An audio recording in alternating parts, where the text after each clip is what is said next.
Instituto Nacional de Antropología e Historia. Secretaría de Cultura. Gobierno de México.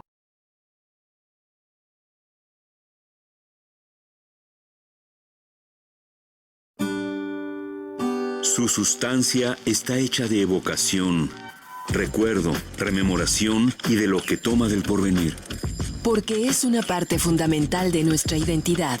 Somos nuestra memoria. El programa del INA que nos lleva de viva voz con los especialistas. Muy buenos días, esto es Radio INA.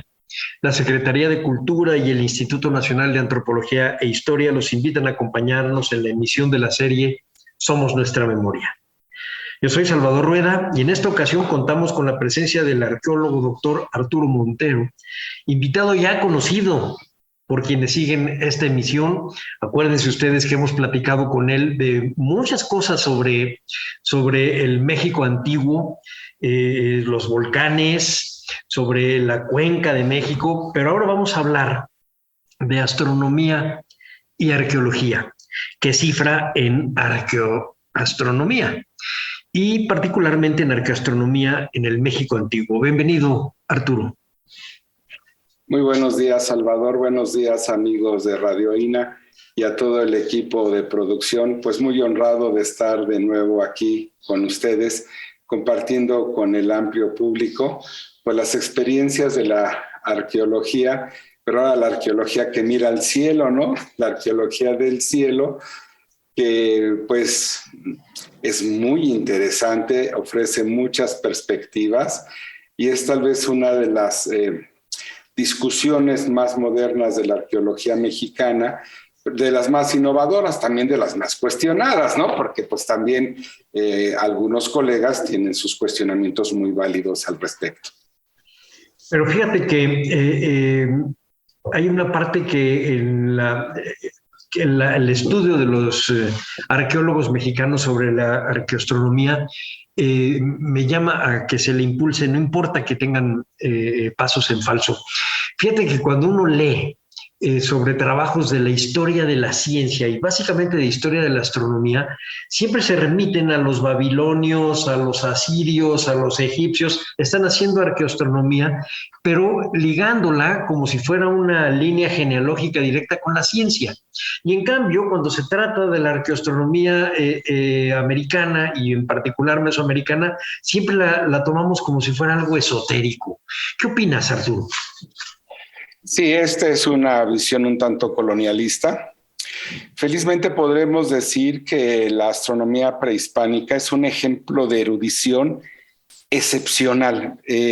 Tienen una capacidad, por ejemplo, de certidumbre, una capacidad de certidumbre para predecir un eclipse, una capacidad calendárica a partir de la observación sistemática de los astros, que además está plasmada en los códices. Entonces, yo podría decir que la astronomía prehispánica es un ejemplo de la erudición ancestral de las culturas originales de esta región del mundo, que demuestra la agudeza científica con calendarios que cuando llega Cortés pues trae el calendario juliano, tuvimos que esperar unos años para el gregoriano. En cambio, la astronomía en Mesoamérica había calibrado sus calendarios con tal exactitud que son una muestra extraordinaria de la capacidad intelectual. Más aún, fíjate, nosotros con nuestros calendarios ahorita que pues mayo trajo tantos días, junio quién sabe cuánto, y tenemos que andar jugando aquí, que si son 31 y son 30, y luego que 7 por 4, 28, pero trae 31 días, pues y la quincena, ¿quién me paga los días que faltan? O cuando me sobran, ¿no? Entonces tenemos hasta un calendario que la verdad demuestra la subjetividad de Occidente, que nos impone este calendario. Está bien, lo aceptamos, no pasa nada, ¿no? Simplemente que los calificativos son preocupantes porque el calificativo como que pone en un lugar de, por ejemplo, ¿no? El castillo de Chichén Itzá. Sí estaba desviado el edificio unos grados al norte. Pues sí, es que son pueblos originarios, primarios, que pues les falló el norte astronómico. Y cuando ves que está posicionada la pirámide al paso cenital y que es toda una cuestión de geometría, matemáticas extraordinaria, hasta con proporción áurea, dices, ¿qué caray? Entonces yo creo que un aporte importante de la arqueoastronomía, que mis colegas prefieren llamarle astronomía cultural, porque cuando es astronomía cultural, Salvador y amigos que nos escuchan, esta astronomía cultural, bueno, toda astronomía es cultura porque pues se genera de una sociedad, ¿no? Pero así le han dado en llamar, se divide como que en dos grandes grupos, la arqueoastronomía, que son los elementos que podríamos decir físicos, materiales, como puede ser una pirámide, como puede ser un alineamiento, una estructura. Ahí es la arqueoastronomía, y cuando son los mitos, cuando son las leyendas del cielo que hacen comprender la cosmovisión del universo, entonces en ese momento es etnoastronomía. Y luego también tendríamos la historia de la astronomía.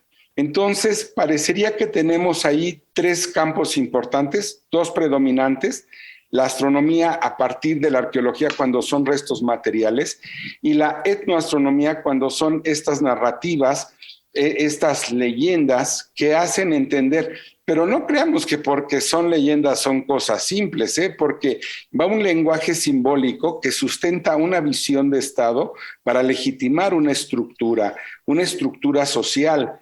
Lo vamos a tener, por ejemplo, en el mito de la Coyolxauhqui, ¿no? Que es la luna. Entonces, la riqueza que ofrece Mesoamérica al mundo, no nada más a nosotros, sino que es al mundo como una erudición ancestral, pues es muy rica, y en eso estamos.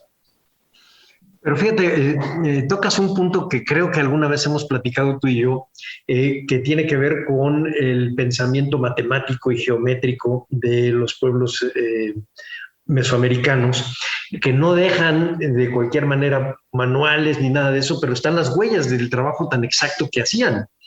Y los calendarios y la manera de ver, de relacionar el movimiento de los astros con los calendarios tiene que ver con este pensamiento matemático. Pero también hay que darle un paréntesis como se usa en la ciencia de hoy. Si alguien habla del fractal, por ejemplo, pues probablemente la gente común y corriente como yo no tiene la menor idea de lo que es las teorías del caos y las ecuaciones. Yo veo puras letritas con paréntesis y elevadas al cubo y al cuadrado.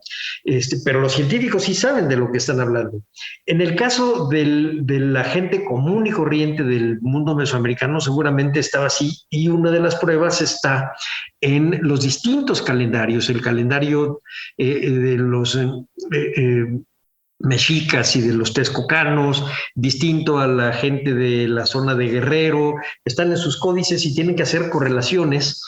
Y esta correlación, también eso lo hemos platicado tú y yo, finalmente queda dominada por la de los mexicas, que era el cobro de los tributos. Tiene un sentido administrativo también. Todo esto para decirte que en la mente de esta gente hay un pensamiento matemático, hay pensamiento lógico que permite pensar que la arqueoastronomía no es nada más una invención o una fantasía nostálgica, pseudo-indigenista, sino que existió realmente. Y eso es parte de lo que tú estás trabajando. Platícanos algunos de los ejemplos de lo que tú ves, Arturo. Bueno, sí, como no, con todo gusto. Pues, ¿qué tal si empezamos por los astrónomos y los observatorios, no? Perfecto. Estoy compartiendo una imagen.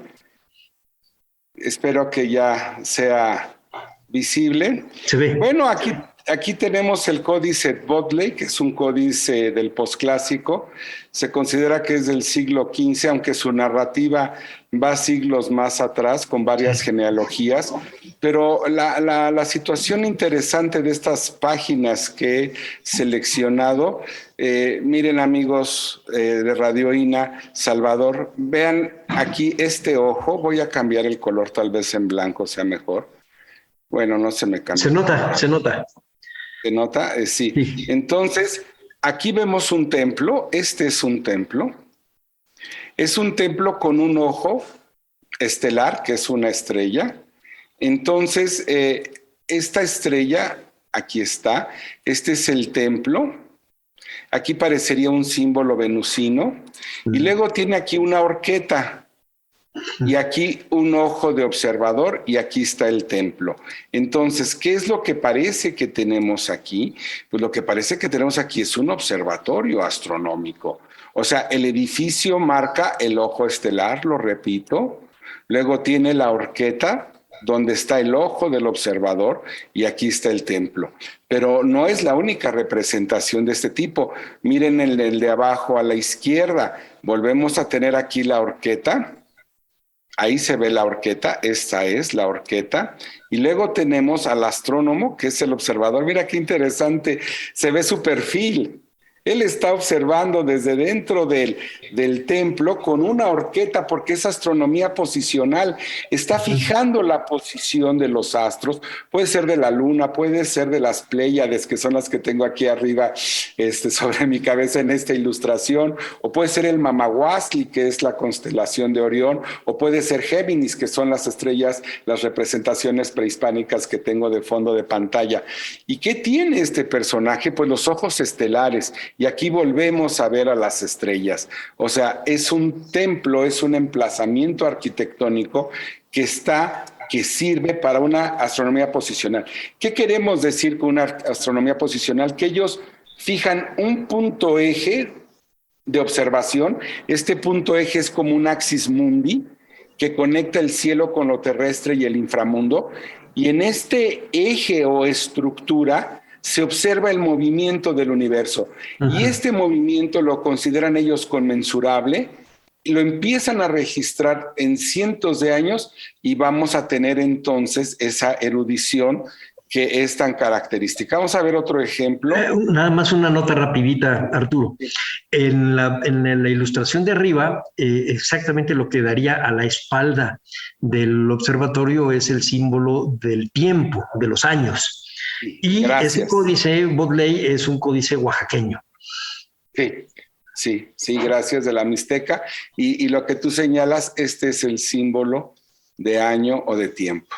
Solamente se puede hacer si se mide. Sí, aquí, y parece como una A, ¿no? Sí. Parece una A estilizada. Bueno, veamos algunas otras posibilidades iconográficas. Aquí tenemos ahora, también del mismo códice Bodley, este personaje, espero que sea de su agrado, es el señor Cuatro Ciervo, que es acaso la personificación de un astrónomo. ¿Por qué? Porque vean qué hermoso tocado presenta. Presenta un tocado estelar. Vamos a marcar, miren ustedes las estrellas, aquí están, ya las vamos identificando. Son los ojos celestes, son las estrellas. Y tiene aquí la horqueta de nueva cuenta y el ojo de observación y su símbolo de tiempo de año.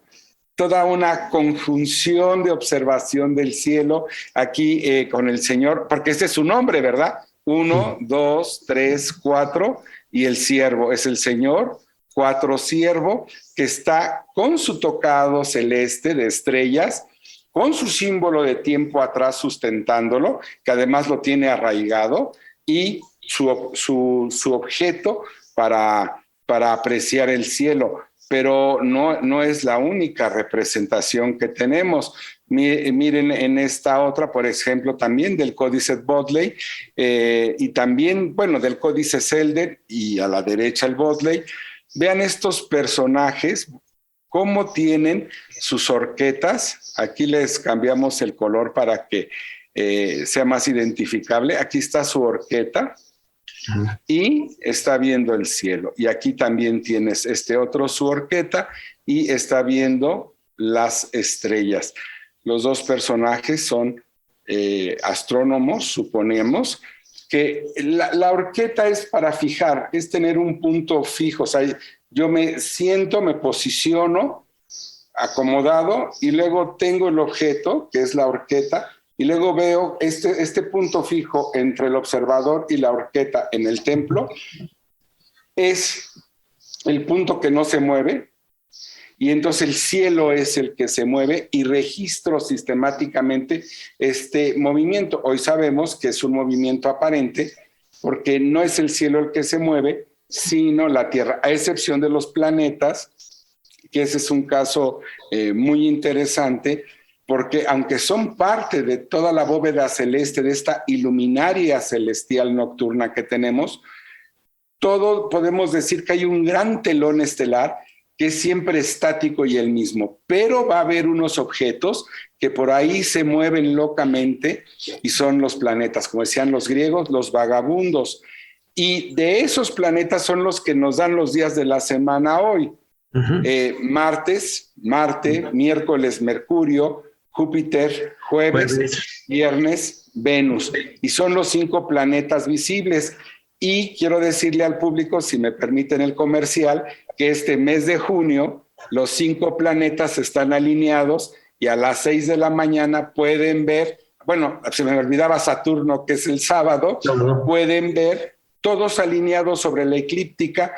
A las 6 de la mañana se ven ahí Mercurio, Venus, Marte, Júpiter y Saturno, los 5 planetas visibles que también fueron relevantes en el México prehispánico. Pero no es la única representación esta la que tenemos. Tenemos más representaciones. Por ejemplo, esta me gusta mucho compartirla, es del Códice Madrid. Que es Maya. 81. Maya, este es un códice maya. Los otros anteriores eran mixtecos, como bien lo dices, de la región de Oaxaca, la mixteca. Ya nos vamos a la región maya y vemos un personaje recostado. Lo voy a remarcar. Aquí está el personaje recostado y este personaje mira a través de una malla. Esta es la malla. La estoy tratando de marcar ahí. Esa malla es como si fuera un tejido para conformar un plano cartesiano. O sea, imagínate poner una malla con hilos para marcar una retícula, como lo hacemos en astronomía cuando damos una posición, ya sea altazimutal, en la astronomía moderna, ¿no? Entonces, ahí el personaje está recostado y esta malla le sirve para ver el movimiento y registrar ese movimiento a partir de una retícula. Creo que traigo otra. Esta ya es más, más perceptible porque son 2 astrónomos mesoamericanos y el de la izquierda, ahora sí me voy más al altiplano central, es el Códice Mendocino, la página 63R, donde tenemos un personaje que está realizando una observación del cielo. Aquí lo vemos en su asiento como principal, no tiene calzado, lo cual le da la categoría de un dignatario. Y luego él está observando, aquí está, a las estrellas y miren ustedes la representación del cielo. Ahí está la bóveda celeste con los ojos estelares, que son estas las estrellas. En el de la derecha es el Códice Madrid, página 34 del área maya, como bien apuntaba, y aquí están de nuevo las estrellas, que son estos ojos, un tanto parecidas, ¿no? Estas y estas otras, y aquí el personaje de su ojo se desprende la observación de la estrella. Entonces, bueno, pues ahí están los astrónomos y ahí están los observatorios de la antigüedad, brevemente en algunos ejemplos iconográficos. ¿Qué otras culturas tenían este tipo de observaciones celestes, Arturo? Además de los mayas. Dime. Tenemos algunas muy primarias, porque hay que considerar que esta observación del cielo que se hacía sistemática, si me permiten voy a compartir una imagen de algo muy, muy antiguo, en el sentido de que no nada más son las grandes entidades de civilización mesoamericana, sino que también desde los mismos cazadores recolectores. Mira, que no sé qué les parece esta fotografía, es de hace muchos años. Mi hija, cuando era chiquita, hoy ya tiene 25, pero me la llevaba yo a campo, y ahí está marcando unos petroglifos en Boca de Potrerillos, allá en Nuevo León, donde hay connotaciones de grabados y están orientados al este. Y creemos que son notaciones de los cazadores recolectores que van llevando una cuenta de las fases lunares. Y esto es muy interesante porque la astronomía, cuando es en sociedades más primigenias, más de cazadores recolectores, están siguiendo más las fases de la luna, no su posición, sino las fases de la luna, en tanto es la dinámica de las especies vegetales y animales para su consumo.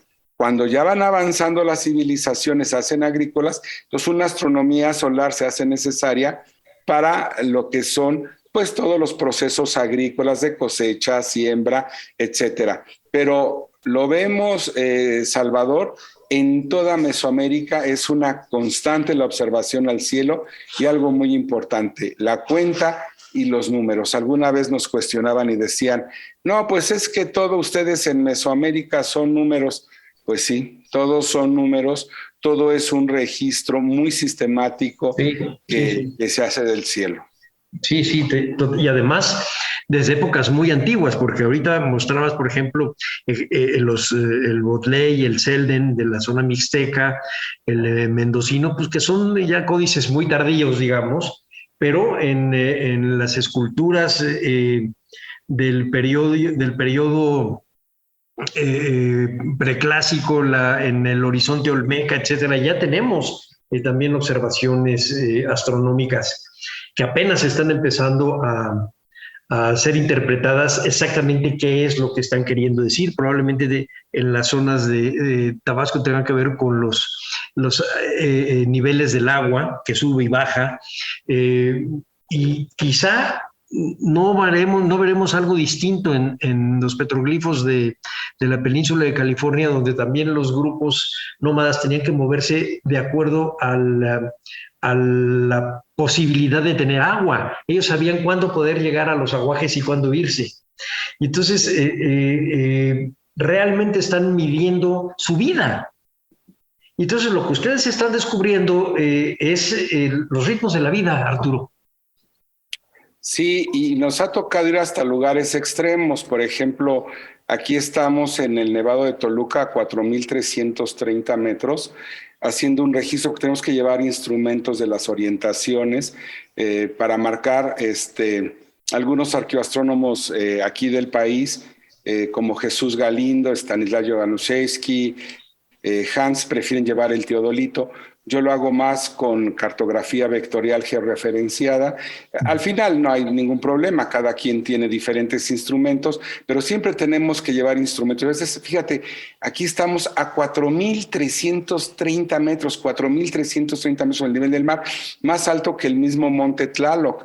¿Y qué es lo que tenemos aquí? Pues mira, tenemos una estela, esta maravillosa estela que bajó en su momento el muy querido y bien recordado Otto Schondube. La bajó en 1962 porque unos excursionistas recibieron la noticia de esta pieza y eran alemanes, de origen alemán. Son los papás del famoso geólogo Klaus Ibbe, y como son de la colonia alemana, le dicen a Otto Schondube, y Otto Schondube se da la tarea de subir en 1962 y en el cráter del Nevado de Toluca recupera la estela que está del lado derecho, la recupera, y entonces la narrativa popular de la región es que había llegado un gringo y se la había robado. Felizmente ni era gringo ni se la robó. Era el buen Otto Schondube de ojo azul, caucásico, quien se la lleva al Museo de Teotenango. Y ahí está la estela. Bueno, ahorita anda de viaje en Europa porque se la llevaron de exposición, felizmente. Pero la estela estaba allá arriba, y entonces cuando pues me toca hacer mi tesis doctoral, me enfrasco en esta situación y bueno, ¿qué era lo que se tenía aquí? Pues mira, aquí está una rodilla, luego está aquí el pie, sube la entrepierna, baja la otra, aquí tenemos la otra pierna y aquí estaría el dorso. O sea, nos falta la parte alta, los brazos y la cabeza de este personaje. El personaje, por la iconografía, se considera que es del epiclásico, con una tradición que tiene que ver mucho con Cholú, Tula. me fue ahorita. Bueno, ahorita te digo con qué, Xochicalco, perdón. Con Xochicalco, okay. Tiene que ver mucho con Xochicalco, pero mira lo que tiene aquí. Mira esto, es un elemento que es el sol. Este es el sol, y luego aquí, mira, lo sigo dibujando. Entonces tenemos aquí el sol, como lo vemos en algunos códices mixtecos justamente. Y cuando se hace el cálculo, se hace el modelo matemático de dónde la encontró Toshondube y qué se podía ver. ¿Qué crees? Que en el horizonte al amanecer se aprecia lo que tenemos en la imagen de la izquierda, que el sol sale entre estos dos picos del mismo Nevado de Toluca. Son los picos Heilprin Norte y Heilprin Sur, dados esos nombres por un famoso explorador geólogo del siglo XIX que por allá publicó cuestiones interesantes del Nevado de Toluca. Y entonces, desde el cráter, estos picos son muy cercanos, están a 2 kilómetros.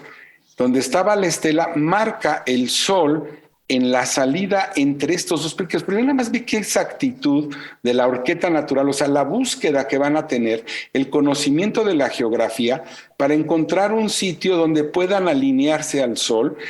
Ahora, aquí la horqueta, que en los códices anteriores era posiblemente de madera y era esta forma de V, aquí es una geografía, son dos picos que de manera natural así se han ido, así es su morfología. Y en medio sale el sol. ¿Pero qué día sale el sol ahí? El día del paso cenital, o sea, el día que no hay sombra alguna. Son 2 días en el año nada más cuando se tiene este fenómeno, y esto sucede únicamente entre el Ecuador y los trópicos. Al norte con el de Cáncer, al sur con el de Capricornio. Quiere decir que el paso cenital nunca fue registrado en Grecia, en Europa, en China, en Japón, en Estados Unidos, en Canadá, en Rusia. Es algo característico de la región tropical, que el sol pase vertical y por un instante no deje sombra. Ellos registraron no solamente con la orientación en el horizonte el día que pasa, sino con la estela que te permite no dejar sombra, y aparte, como en Xochicalco, tenían la famosa Gruta del Sol, que si quieres un día merece platicarla más a fondo. Entra un chorro de luz en la famosa Gruta del Sol. Entonces, si tú pones un plato o un objeto con agua, se refleja en el techo y vas a tener una situación que, si quieres, adelante lo presento para el cenote de Joltum, como la entrada de luz va a ser luego totalmente vertical a su salida, y entonces tienes una capacidad para saber en qué día vives. Me explico. Sucede que el año trópico no es exacto, o sea, tiene una fracción, porque la cuestión de la órbita terrestre, entonces es 365 días, un cuarto y una fracción.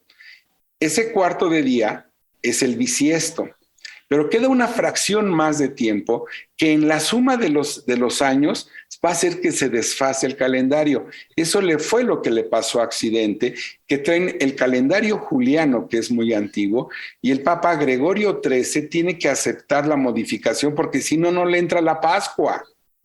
Porque la Pascua está determinada por ser la primera luna llena después del equinoccio de primavera. Entonces, el ritual exige una calibración astronómica, y ningún papa se había atrevido antes, hasta que él dice, vamos a cambiar, que es el calendario gregoriano. Bueno, esta fracción de tiempo que se va desfasando, los chinos tuvieron un desfase calendárico también. Y fueron los jesuitas, que conocían las leyes de Kepler, quienes ilustran a la astronomía china para poder hacer ya los cálculos, porque de ello depende también saber cuándo son los eclipses. Bueno, al final de cuentas lo que tenemos es que, teniendo un registro tan sistemático del Sol en su posición en el horizonte, con su sombra, con su reflejo y con el juego de sombras, tú calibras automáticamente el año y entonces no se te desfasa. Entonces esta es parte de la erudición que que quiero compartir porque estamos, estimado Salvador, frente a la erudición del México ancestral, la ciencia de la astronomía, que también se expresa en las matemáticas y se expresa en la misma geometría. Bueno, y de este observatorio, pues se genera todo un calendario de horizonte con variables que son muy interesantes. Y fíjate, además, el hecho de dejar la estela arriba para tener el referente físico a donde tiene que pararse el observador transgeneracional. Y en una geografía que, eso nos vas a explicar ahorita, en una geografía que no es la nuestra. Ahorita nos hablas de Xochicalco, que para nosotros es Morelos, pero el Nevado de Toluca, que está en el lado oriente del Estado de México. Muy cerca está Malinalco. De otro lado está incluso Chapultepec, que también tenía un lugar de observación astronómica. Y ahorita que hablas de este agujero en el día que no da sombra, pues te invito a que vengas a Chapultepec y veas el del tiro del elevador. ¿Qué es esto? Y el apunte que alguna vez tú me platicabas hace muchos años sobre el Chapultepec yendo hacia el Tlaloc. En fin, muchas cosas que tienen que ver con el amanecer básicamente y la bóveda celeste. Y yo pienso que no tardarás mucho en encontrar la otra parte que tiene que ver con el anochecer, que es el águila que cae y que tiene que ver con los Cuauhtémoc, etcétera, y que también te va a llevar al Botley, vas a ver, acuérdate de mí. Pero estamos hablando ya de una geografía distinta con un pequeño grupo, creo que era pequeño, un pequeño grupo de eruditos que podían transmitirse este conocimiento. Lo transmitían efectivamente con las estelas, pero sobre todo con la memoria. Son culturas orales. Su matemática es una matemática oral, como Pitágoras. Sí, lo que comentas de Chapultepec, ahí la arqueóloga Lourdes López está haciendo algunas investigaciones al respecto, sobre todo de las posiciones con respecto al Monte Tlaloc, y con todo gusto te visitamos ahora en julio, que es el regreso de paso cenital. Hago el cálculo bien porque hay una oscilación, siempre hay una pequeña oscilación para definir qué día, pero con todo gusto estaremos ahí para registrarlo. Y ahorita que tú hablas justamente de estos eruditos o de estos personajes, sí, es un pequeño grupo que maneja este conocimiento. Estoy ahora con una imagen, la página 73B del Códice Madrid, otro cortesiano, y vemos a la izquierda cómo está el original. El de la izquierda es el códice en su representación original, y la derecha pues me puse a dibujarlo para denotar los elementos interesantes. Y quiero tocar esto porque esta astronomía prehispánica, que a veces la vamos a ver, por ejemplo, en Chapultepec, o la vamos a ver en Tenochtitlán, que si lo permites lo toco brevemente en un momento, la vamos a ver en la alta montaña con el Nevado de Toluca, el Monte Tlaloc, por ejemplo, y también lo vamos a ver en los cenotes, cuando hablaba un poco de estos chorros de luz. Miren ustedes, aquí tenemos a Chac dentro de un cenote. La representación de cenote es esta parte, todo esto es el cenote. Está rodeado de agua. Está rodeado de agua, ese es el cenote.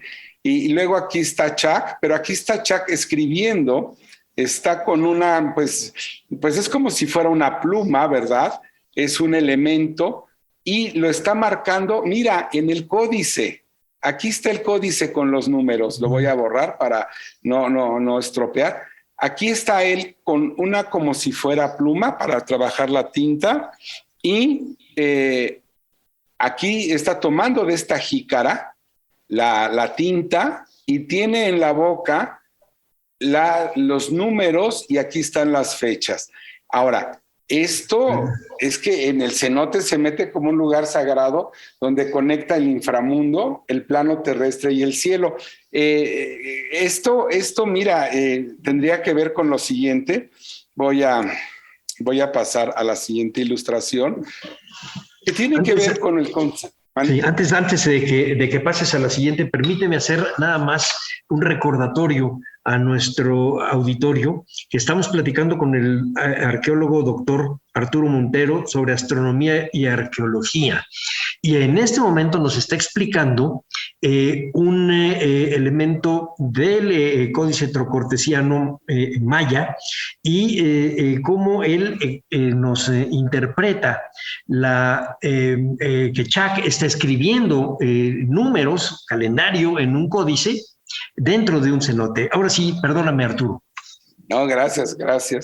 Y esto ya Mercedes de la Garza y algunos otros investigadores lo habían encontrado con este término Chankaf-Chen. Bueno, la pronunciación, estoy muy lejos de hacerla bien, pero es el cielo, la tierra y el pozo. Quiere decir el cielo, la tierra y el pozo, como el Axis Mundi, ahí está, en maya. Y si lo vemos, mira, este es el cenote de Holtum.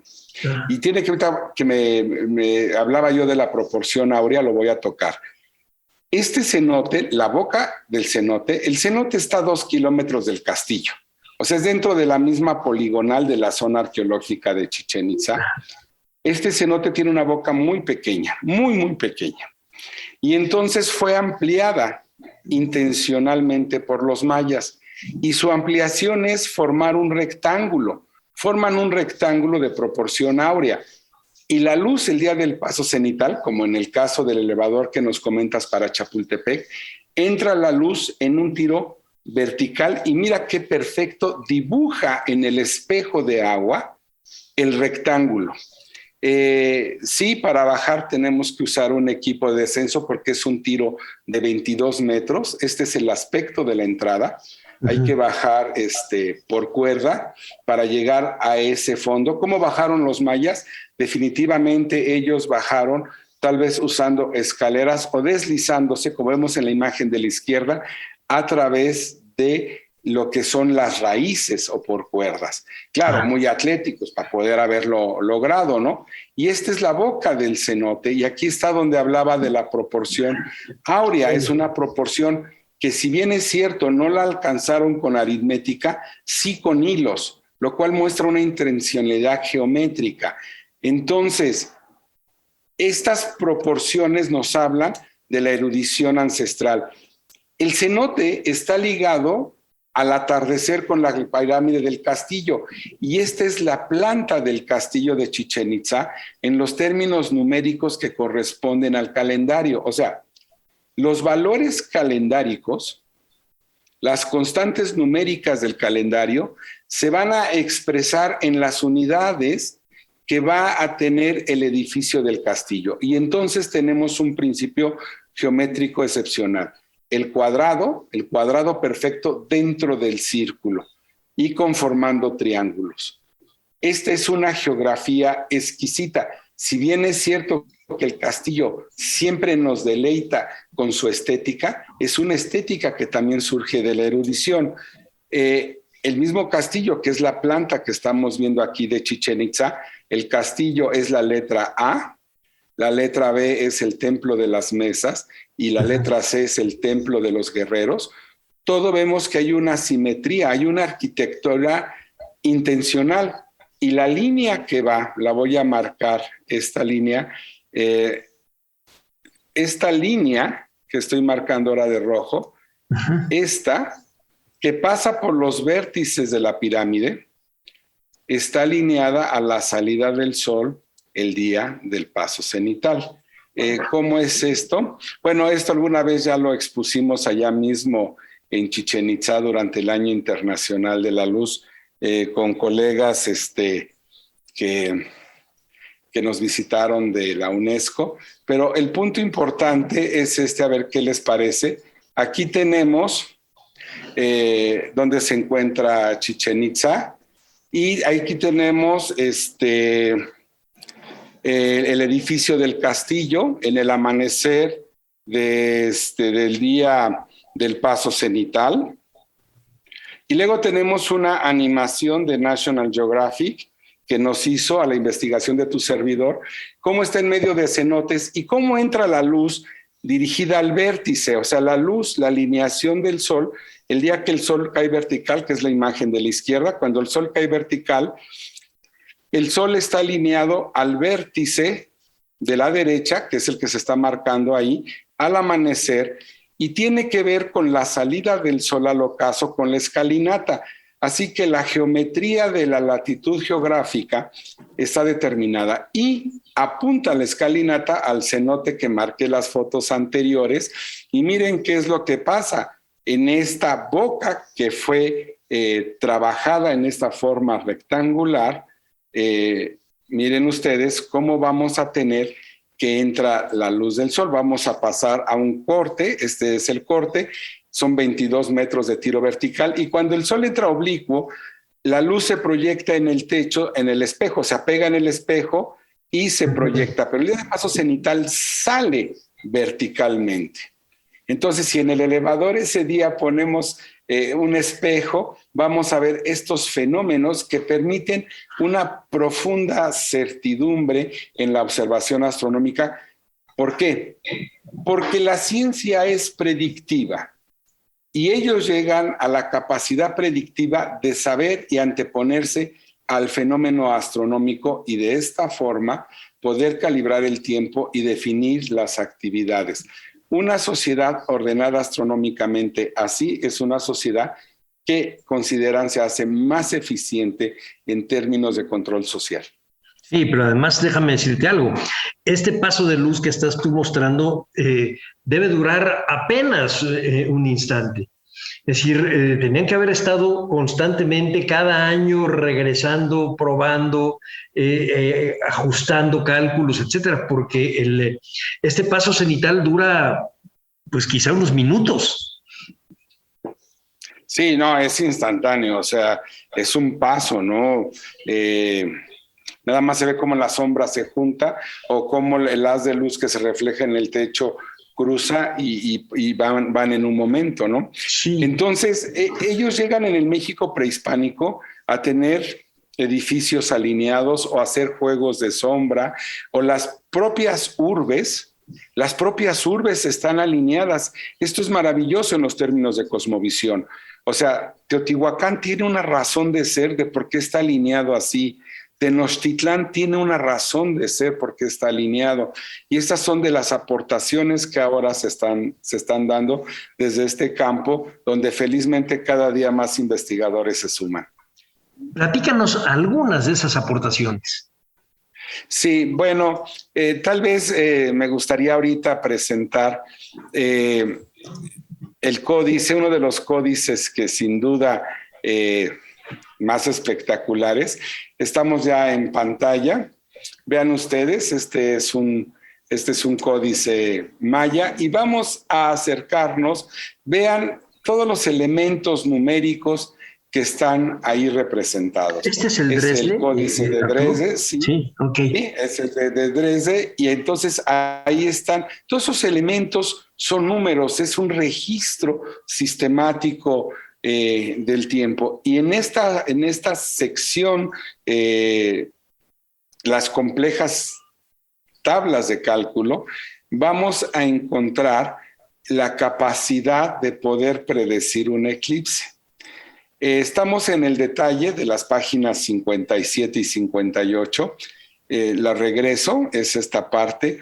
Voy a marcar la sección que nos interesa, es esta, que ahorita la vamos a representar en la siguiente imagen. Todas estas son bandas estelares, son formas simbólicas de expresar lo que está sucediendo en el cielo, pero lo interesante es que cuando lo vemos más detalladamente, aquí es este segmento del códice, veamos las partes que lo componen. En la superior tenemos la franja estelar. Esta es la franja estelar. Está representando el cielo estrellado y tiene dos formas de entender los eclipses. El de la izquierda, el eclipse de sol. El de la derecha, un eclipse de luna. Están ahí en un personaje descendente. Aquí están los pies.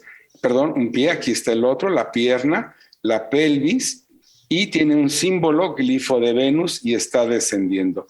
Es un Venus descendente asociado a dos eclipses con su franja celestial. A un lado de la imagen vemos la notación por los números mayas. Algún día, si quieres, podemos platicar cómo se registran los números mayas, que es excepcional porque puedes tener cifras muy grandes que ni siquiera los números romanos. A ver, aviéntate en Romanos 2.850.327 y a ver cómo les va, ¿no? En la numeración maya no. La numeración maya no, porque es por múltiplos. Y entonces tenemos aquí, tenemos 20 por 8 es 160, que sería esta parte, ¿sí? Y esta 17 por 1, ¿no? Creo que no lo dibujé bien, si me lo permiten, es esta, para que me lo presente mejor. Esto significa 5 y esto es 1, 2, 3, entonces este es el número 8, 5 y 3 son 8, y ese 8 está al nivel que se multiplica por 20, entonces esto es 160. Como esto está en un nivel abajo, este se multiplica por 1, o sea, va por múltiplos. Entonces aquí tengo 5, 10, 15, 17. 17 por 1 es 17. Aquí 5 y 3, 8. Porque está en el siguiente nivel, es por 20, entonces es 160. Y entonces suma 177 y repite el número 177. Hoy en día sabemos que los eclipses se registran cada 177 días. Lo que pasa es que unos son visibles y otros no. Y ahí está el grado de certidumbre. ¿Cómo pudieron? Porque algunos no eran visibles. ¿Por qué? Porque sí es cada 177 días, pero en esta rotación de la Tierra, pues igual le cayó a África y lo vieron en África. Fíjate que yo tengo un cuñado que es astrónomo, pero es astrónomo matemático, no es astrónomo de estar pegado a un telescopio, sino que ellos hacen todo con cálculos matemáticos y entonces en cualquier parte del mundo funciona, aunque no lo estén viendo. Las matemáticas en eso son realmente una fantasía. Y entonces estás hablando... Eso es lo que tenemos. Claro, estás hablando de un astrónomo, el que hizo estos cálculos, de un astrónomo como mi cuñado, que trabajaba en la NASA. Sí, y entonces tenemos esta profunda capacidad de poder además registrar esa escritura. Entonces, acaba de salir ayer un artículo, hace una semana, bueno, me llegó a mí apenas antier, de la revista Ciencia, donde un investigador da luces sobre la astronomía maya, ¿no? Y luego lo replica National Geographic. Y qué bueno que lo toman en cuenta, pero se olvidan que hay muchos investigadores, algunos de ellos en el INA, como Stanislaw Jovanovski, quien es mi maestro, Johanna Broda en la UNAM, Jesús Galindo en la UNAM, que están de este lado del mundo y que han hecho aportaciones. Es más, desde el virreinato tenemos grandes aportaciones de la astronomía y que mira que las aportaciones de la astronomía mexicana no se quedan nada más en el pasado, ¿no? Digo, por ahí tenemos, y si me lo permites presentarle al público esta imagen maravillosa, tenemos el gran telescopio milimétrico. Allá, el gran telescopio milimétrico a un ladito del volcán Pico de Orizaba, en el volcán Sierra La Negra, allá cerca de Tlachichuca. Este telescopio es uno de los platos de radiotelescopios más grandes del mundo y está en estos asuntos del agujero negro que recientemente llenó la atención pública en los medios de ciencia, y también tiene que ver con el centro de la galaxia y todo esto. Y ese telescopio está aquí en México a 4,600 metros sobre el nivel del mar. Lo tenemos en una alta montaña. Entonces es motivante ver que la astronomía mesoamericana, que se subía a las montañas a ver el cielo, hoy en día la radioastronomía, porque no es óptica, esto es radioastronomía, está registrando los lugares más recónditos del universo y sigue siendo Mesoamérica. América y siguen siendo los naturales de esta tierra. Bueno, ya no tanto así, pero bueno, los que somos de estas tierras. Entonces es un sentido de un gran orgullo ver esta tradición científica, que la vamos a tener patente en el virreinato, que la tenemos patente en el México independiente y que la tenemos, estimado Salvador, desde los cazadores recolectores que van registrando las fases de la luna. Así que el acervo histórico, el acervo científico, esto es para la historia de la ciencia de la humanidad, se ha dado muy bien y expresado además arquitectónicamente. Y nos ibas a platicar un poco sobre lo que estaban interpretando los arqueólogos modernos sobre los trazos urbanos. Bueno, sí, por ejemplo, por ejemplo, el caso de... Y luego, si quieres, también tocamos un poquito Tenochtitlán, perdón, el calendario, que creo que también sería interesante. Aquí, por ejemplo, quiero compartir el caso de este es Teotihuacán. Exacto. Esta es la planta de Teotihuacán. Y entonces tenemos la famosa calzada de los muertos, que es la que estoy trazando ahorita. Esta es la calzada de los muertos. Este es el famoso templo de Quetzalcóatl. Bueno, sería esta parte con la ciudadela. Esta otra sería el templo pirámide del Sol o la pirámide del Sol. Y aquí la pirámide de la Luna.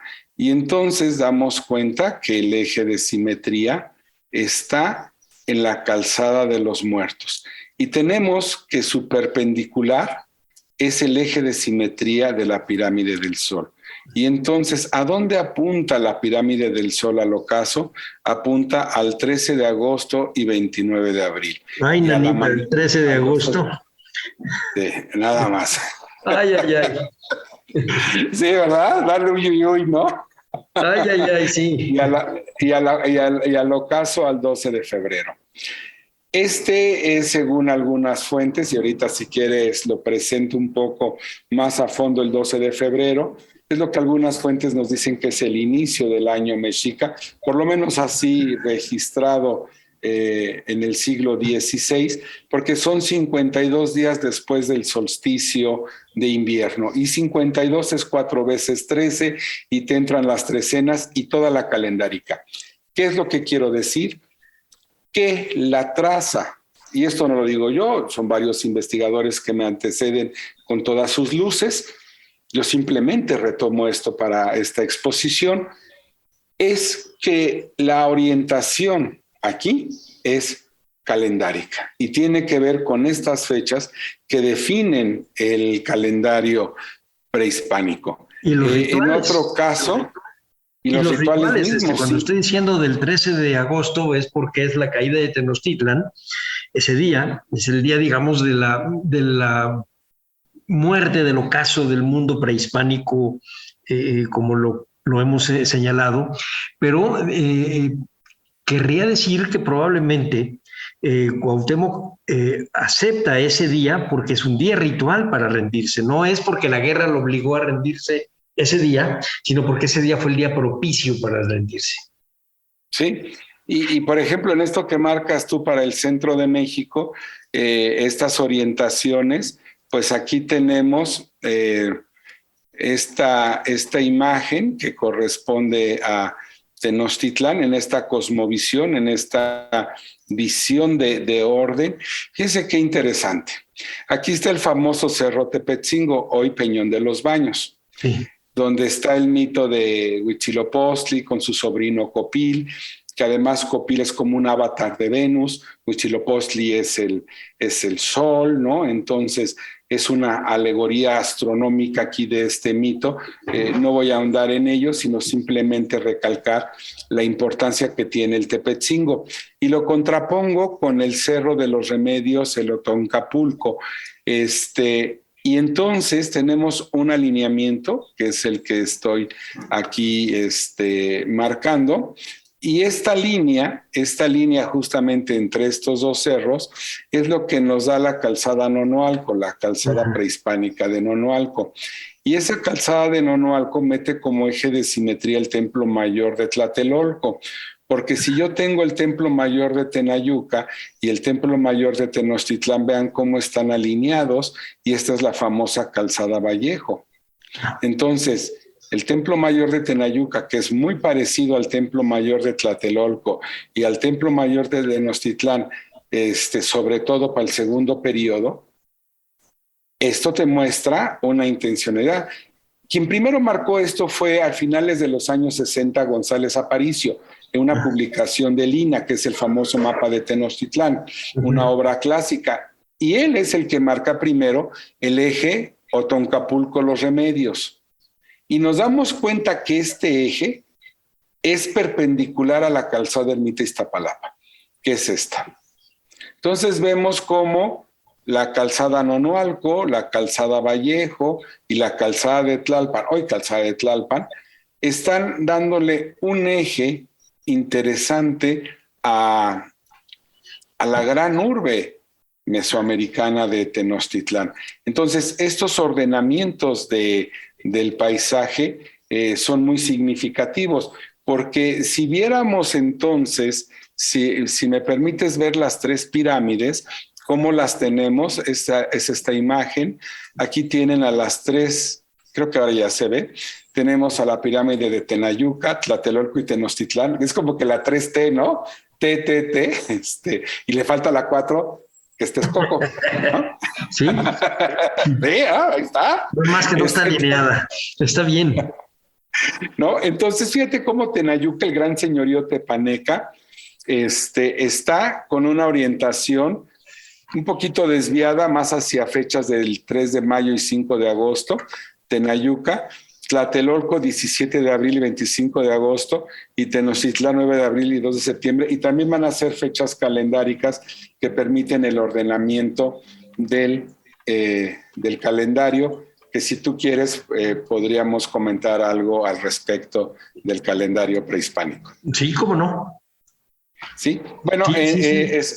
Esencialmente el calendario que tiene que ver con estas cuestiones estaría de la siguiente manera. Lo voy a retomar un tanto más hacia el posclásico para el centro de México, ¿no?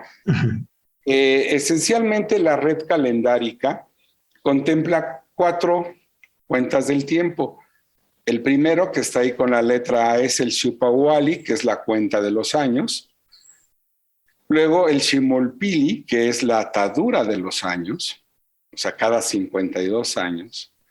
El Tonalpohualli, que es el Tonalámatl, ese calendario de 260 días, que va a ser ese Solkin entre los mayas, que es como la cuenta de los destinos expresado en los Tonalámatls, en estos libros de los destinos. Y el Semalpoyapohualli, que tendría que ver con las veintenas, pero si quieren lo vamos a ver un poco más a detalle cada uno de ellos, ¿no? El primero que tenemos es el Xiuhpahualli, que es quien consigna las series de 4 años que corresponden a los puntos cardinales y se repiten 13 veces hasta llegar a 52 años. Entonces, ahí tienen ustedes cómo vamos manejando las fechas por trecenas con un cargador, por decirlo así, y que es una de las series que va a ser Tecpal, Caña, Conejo y Caza, y cada uno tiene 13 posiciones y por 4 son 52. Cuando hablamos entonces de que se reparte todo este tiempo, y si el público desea seguirnos con una calculadora, tal vez les sea más divertido, ahí con la cuenta que tienen abajo, entonces dice de tal suerte que se requieren 18,980 días nominales para un ciclo de 52 años, o sea, que se repitan los 4 cargadores 13 veces, 4 por 13, 52, y esto nos da 18,980 80 días, ¿no? Ahora, la idea es, eso es el calendario de 365 días. Si lo queremos hacer, como está la cuenta que se propone ahí abajo, es 18,980 entre 365, pues da 52. Pero si volvemos a agarrar ese 18,980 y ahora lo dividimos entre 260, que es el calendario ritual, tiene 73. Y 73 por 5, 365. Y luego 73 por 8, 584, periodo sinódico de Venus. Ahí está el calendario, los números y los astros, ¿no? Lo retomo. 365 el año. 52 años de 365 son 18,980 días. Pero si también uso un calendario diferente, que tiene que ver más con el periodo de gestación humana, que son 9 meses lunares de 28 días, redondeado es 260, que es este calendario ritual. El calendario de 260 y el de 365 engranan cada 18,980 días. Por lo tanto, mi edad solar es en 365 días, pero mi edad en gestación va a ser mucho mayor. ¿No? Ya ni le hagan cuentas, porque yo creo que ya vamos a estar llegando a hacerle mucha edad. ¿Por qué es interesante Porque esta visión de la gestación de 9 meses lunares es real, o sea, es desde el momento de la concepción hasta el nacimiento, y entonces este es un periodo de vida. Y los que tengo son periodos de gestación y los otros son solares. Bueno, entonces, pues ya vemos cómo está ahí este asunto, ¿no? Y estaba hablando del de 260 días, que son 20 trecenas, ¿no? Y suman 260 días y sigo en las trecenas. Y entonces, aquí tenemos un Tonalpohualli, es el códice Feyerabad-Mayer, que es un calendario adivinatorio mixteco para comprender el mundo. Y aquí está orientado a los 4 rumbos. Y si el público tiene ánimo, pues póngase a contar los puntitos. Sí. Y van a ver qué interesante cómo es una división del espacio y el tiempo. Y ese principio de la física que hoy nos llama tanto, ¿no? El espacio-tiempo, pues aquí está. El espacio como una geografía orientada a 4 rumbos y el tiempo como calendario. Entonces vamos a ver que cada una de las regiones pues tiene su nombre, tiene sus características, tiene sus advocaciones y hace significativo el tiempo en términos del ritual, ¿no? Entonces aquí pues me gusta mucho esta ilustración. Aquí lo estamos limpiando más, ¿no? Porque en el otro era el original, entonces aquí un poquito más esquematizado para que quienes nos ven pues puedan ver la riqueza iconográfica y cada personaje, cada elemento, cada color es un lenguaje que nos está expresando una forma de entender el mundo. Esta es la cosmovisión ancestral, ¿no? Así que cada 52 años es la atadura, la famosa que teníamos en el Cerro de la Estrella, ¿no? La última fue la de 1507, allá en el Cerro de la Estrella, que es la gran atadura de los años, que es este siglo, ¿no? Y bueno, y en cuanto al famoso Sempoalli, este es el de 18 meses por 20 días, más 5 días baldíos que son los Nemotemis. Y me gusta mucho porque decía al inicio de esta charla, qué difícil es nuestros meses, ¿no? Porque mira, además septiembre no es el 7º, es el 9º, octubre no es el 8º, es el 10º.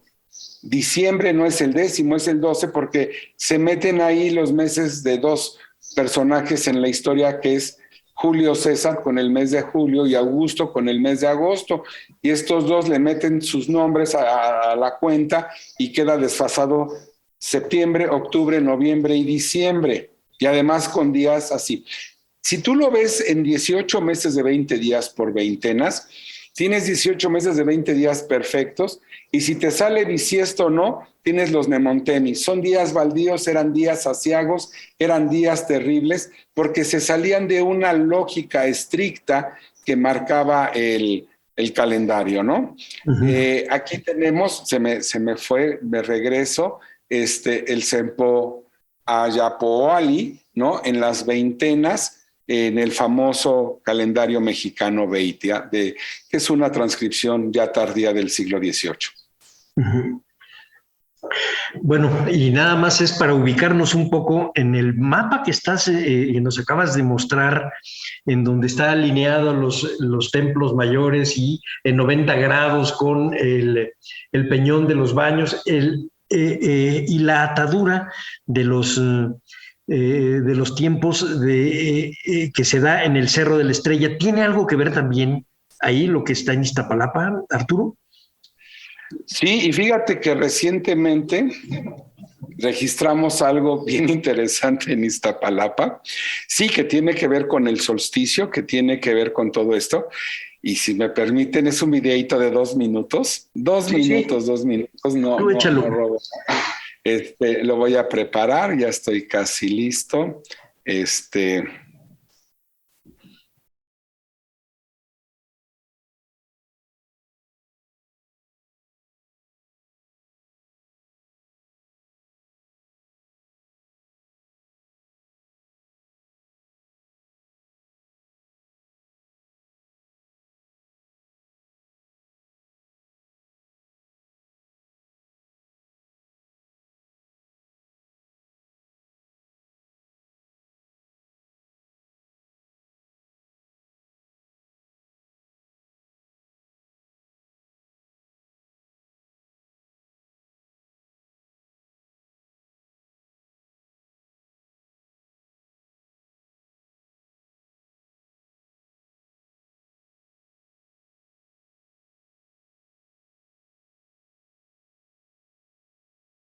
Bueno, esto lo hicimos recientemente para la alcaldía de Iztapalapa, que generosamente está patrocinándonos proyectos y que están invitados a los cursos de arqueoastronomía que se dan por el aporte de la alcaldía de Iztapalapa sobre arqueoastronomía, y entonces nos dimos cuenta que tal vez el observatorio no era en el templo, sino que el templo era el referente. Nos bajamos a Mexicalcingo y nos dimos cuenta que instalados en Mexicalcingo, ahí a un ladito del metro, donde sabemos que estaba el emplazamiento prehispánico, el sol levanta justamente el día del solsticio de invierno sobre el templo del Fuego Nuevo. Pues entonces, las intencionalidades astronómicas, y esa es la calzada Ermita Iztapalapa. Digo, así se la jugaban. No, bueno, se tiene la misma función del petroglifo que nos enseñaste del volcán de Toluca. Sí. El mismo es un referente para que te sitúes ahí y puedas ver lo que tiene que hacerse. No es el lugar en donde van a pasar las cosas, sino donde las vas a hacer, donde las vas a atestiguar. Sí. Sí, entonces Cerro de la Estrella en la Ciudad de México, aquí en Iztapalapa, el observatorio de Xochicalco en el estado de Morelos, muy cerquita de Cuernavaca, Chichén Itzá en Yucatán, y no traje Monte Albán, porque Monte Albán es también exquisito y amplio en sus expresiones. Ahí hay también un observatorio solar cenital con el edificio J. Y qué decir de Chiapas. En sí toda la República, el Tajín es un esplendor matemático, geométrico. Entonces, para donde nos apunte el dedo de decir qué hay aquí, hasta en la cultura paquimé, si se quieren ir más al norte, México es un país pletórico de astronomía, es una sociedad que miraba al cielo y que en el cielo buscaba un orden y una interpretación que le diera sentido a esta existencia. Hoy no levantamos la mirada, hoy más bien la tenemos en el pavimento.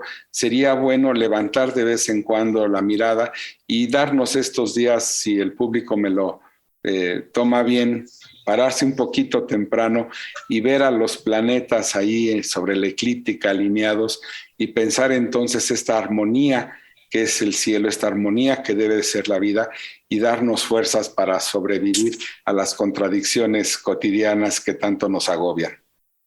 Pues vamos a quedarnos con esta idea tuya de hay que ver otra vez para arriba y ver la conjunción de los planetas para darnos ánimo en el transcurso del día, y con eso vamos a dar por terminado el programa, si me permites, Arturo, y darte las gracias por esta explicación tan magnífica, tan complicada, porque no es fácil, quién sabe cuántos años llevas tú ya en eso, para poderlo reducir y abreviarlo para nosotros en apenas una hora.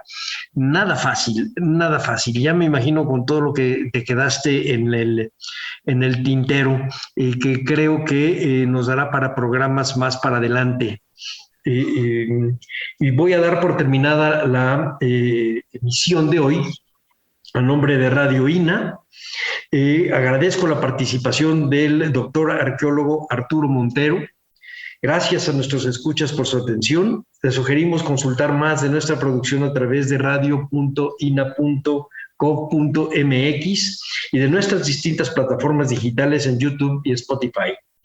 En la producción, la Coordinación Nacional de Difusión, a través de la Dirección de Producción Audiovisual, con Ana Galicia al frente, y en la subdirección de Radio INA, con Gabriela Marentes a la cabeza.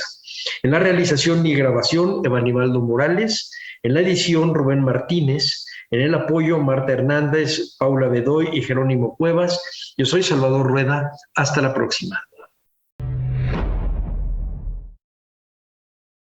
Las opiniones y comentarios aquí expresados son de entera responsabilidad de quienes proporcionan la información y no representan necesariamente las opiniones de Radio INA ni comprometen el pensamiento editorial del Instituto Nacional de Antropología e Historia. Instituto Nacional de Antropología e Historia. Secretaría de Cultura. Gobierno de México.